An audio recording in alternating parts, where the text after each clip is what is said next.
Welcome to Creative Pages with Catherine. I'm Catherine, and it's time for sketch number 2 from this month's Creative Memories Virtual Crop, August 2023. You all have voted on my community tab every time there is a virtual crop coming. I put up a poll to see which collections you all would like to see me work with, and Golden Harvest was the overwhelming winner. So I am going to go ahead and do a second sketch right away using Golden Harvest. And then I'll get sorted out for the third and fourth sketch coming up. But right now, let's go ahead and get into this one. Get things switched over here. Just one moment. There we go. All right, so for this sketch, oh my goodness, how did that happen? Let me fix that. There we go. Okay. Minor technical difficulties here. All right, here is our sketch number 2, and I am actually leaving this one as a single, but I always hold up the sketch so that way you all can see what dimensions that I am going to be using, because it's usually very different from what is on the sketch. It just is one of those things. I like showing you all interpretations of the sketches that aren't, directly based on them, but I'm kind of sticking a little bit closer this month to the actual sketch. As you can see, I have pulled out my 12-inch decorative trimmer. I am using one of our pine needle sheets with the white background on it. The back side of the page kind of has a watercolor effect. I think this was from the Tone on Tone paper pack. If you want me to look it up, please leave me a comment. And the reason I have my decorative trimmer out is because on this layout, on the sketch, there's some definite waves going on either side. And in my first live I did this morning, I told you all I had a lot of scraps from Golden Harvest, so I was actually very glad it got voted on so much. And I wanted to show you, sorry about that, on the decorative trimmer, this piece is essentially, I don't know, somebody else might call it trash, but it's basically where you put your 12-inch piece of paper in the trimmer at the top. And, well, maybe not.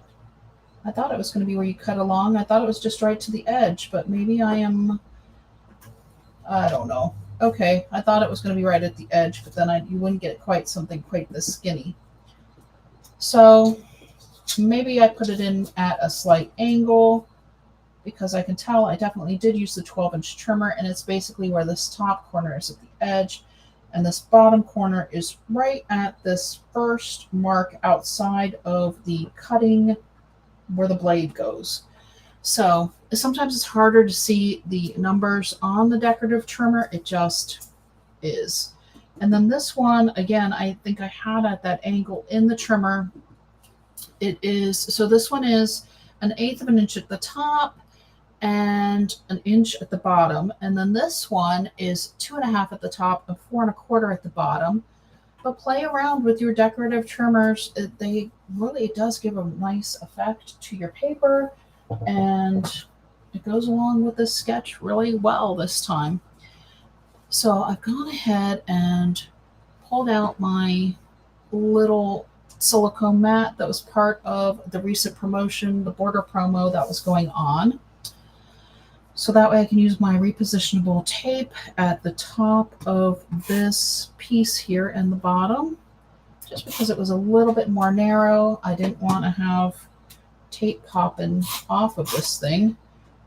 Oops. There we go. So this one I'm going to run going up the left side of my page. I wish I could have explained the thing about the decorative trimmer a little bit more. Let me know if you all would like a future video showing the decorative trimmer a little bit more.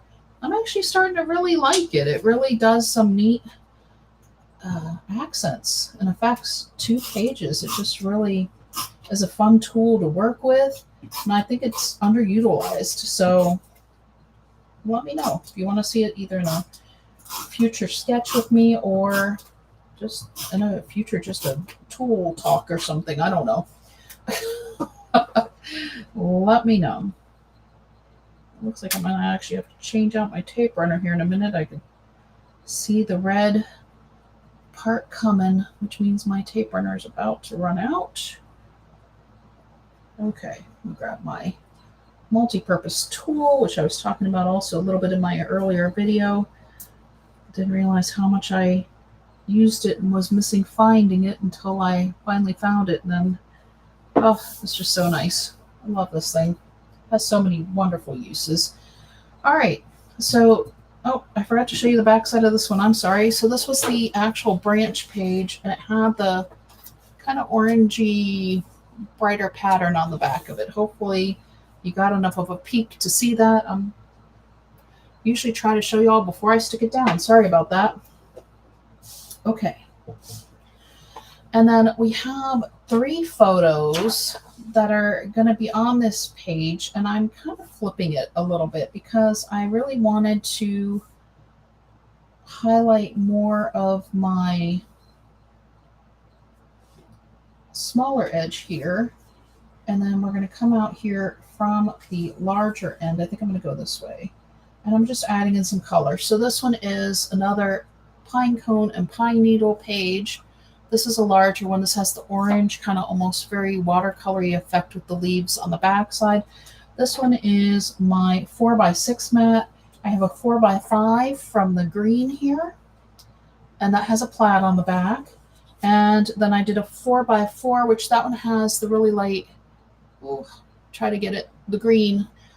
It's the white with the green leaves on the back, but I'm using the red side because I just, when you put the green on here, it just disappears basically. So I wanted my photo to really stand out when it gets onto the page, and so therefore we're going to use the red side on the back.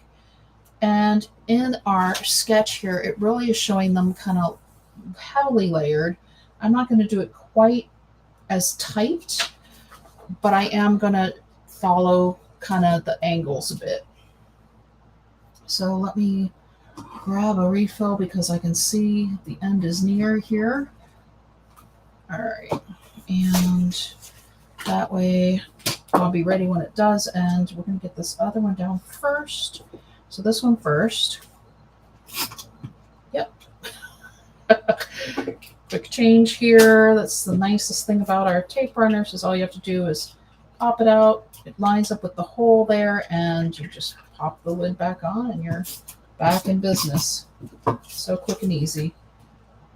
All right, so this one was right about here. I don't want to, I guess I am going to cover up some of it, but you can see the motion from the actual waves coming down. Anyways, I'm not covering up all of that. And then that one's going to go there. So I'm not going to put any tape in this corner here because I don't want to have any trouble adding my photo later. So I'll just stick a little this way. Make sure I don't go too far over.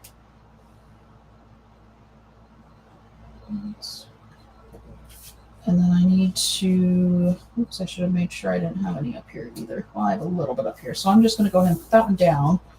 And then this one might wind up just tucking under a little bit more. Let's see here. Well, I liked up here. Yeah, we can still make that work. Okay. So I was so focused on the green one that I wasn't as focused on this brown one. And so this one's going to kind of come more almost like falling leaves. By using these angles, it kind of reminds me a little bit of that. Just with the different colors. And that's kind of what I was going for. I just figure with fall coming, there's so many bright colors, and our falling leaves kind of show a little more motion and movement. So why not? Okay, so now this page is so simple and easy. I also had a embellishment, and I honestly am not sure. I think this I cut from one of the other embellishments. So it's a layered embellishment, and I used a couple of foam squares to stick this on here. This is another embellishment, from the Golden Harvest pack here. And that's going to be coming up from over here. Okay, so now I bent back this page. It's bothering me. Hang on 1 second here. Just, wrong end. Okay, there we go. I get so used to doing wheels up with my trimmer or my tape runners that I had that one upside down, because when you use it backwards, you got to make sure you get the tape out, coming out the correct direction there. Okay, so where I'm going to put this straight end towards the straight edge of our paper. And then this other edge has a really neat little indenture, which I think is going to show up more once it's on the white part of this page. So that's going to come in from here.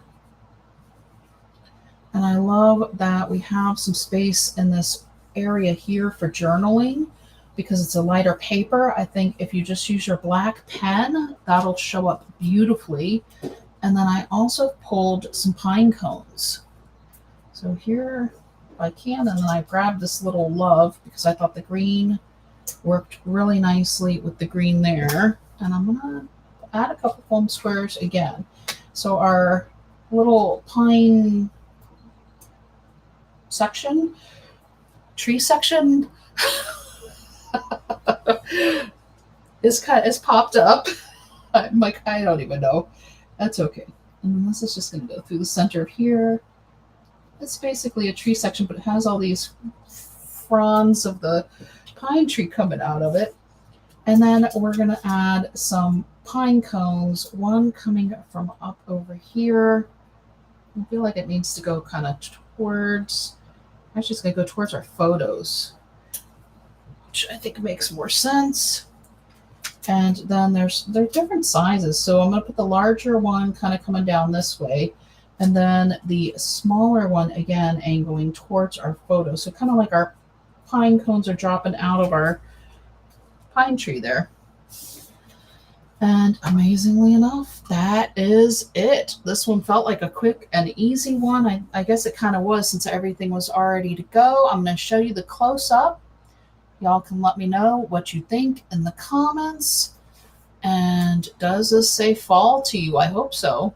Kind of tried to give it a little extra motion to the page.